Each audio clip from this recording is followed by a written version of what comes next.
बिस्मिल्लाहिर्रहमानिर्रहीम। आज की इस वीडियो में हम बात करेंगे क़याद-ए-आज़म मोहम्मद अली जिन्ना का इसराइल पर मौक़िफ़ क्या था।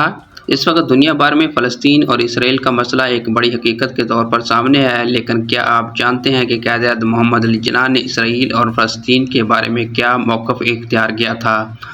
1947 में जब इसराइल का क़याम अमल में लाया गया, दुनिया की बड़ी ताकतें तक़सीम फ़लस्तीन की हिमायत कर रही थीं, लेकिन बानी पाकिस्तान क़याद-ए-आज़म मोहम्मद अली जिन्ना ने इस फैसले को सख्ती से रद्द किया। क़याद-ए-आज़म मोहम्मद अली जिन्ना ने वाज़ेह तौर पर कहा कि फ़लस्तीन की तक़सीम अक़वाम मुत्तहिदा के चार्टर के ख़िलाफ़ है। ये फ़ैसला अख़लाक़ी तौर पर नाक़ाबिल कबूल और अमली तौर पर नामुमकिन है। इससे मशरिक़ वस्ती में ना ख़त्म होने वाला तसादम पैदा होगा। क़याद-ए-आज़म मोहम्मद अली जिन्ना ने अमरीकी सदर ट्रूमैन को मरासला भेजा और वाज़ेह अल्फ़ाज़ में कहा, यह फ़ैसला न सिर्फ फ़लस्तीनी अवाम बल्कि यहूदियों के लिए भी तबाहकुन होगा।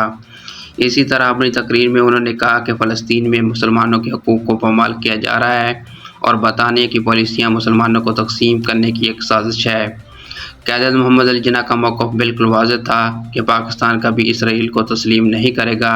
इसराइल मुसलमानों की ज़मीन पर ज़बरदस्ती बनाया गया है।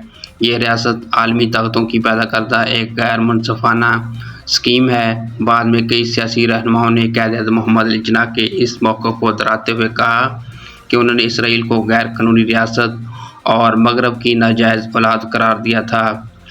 आज फ़लस्तीन का मसला बदस्तूर वही खड़ा है जहाँ 1947 में था। क़याद-ए-आज़म की बसीरत इस वक्त सच साबित हो रही है कि ये तनाज़ा दुनिया के अमन के लिए सबसे बड़ा ख़तरा बन चुका है।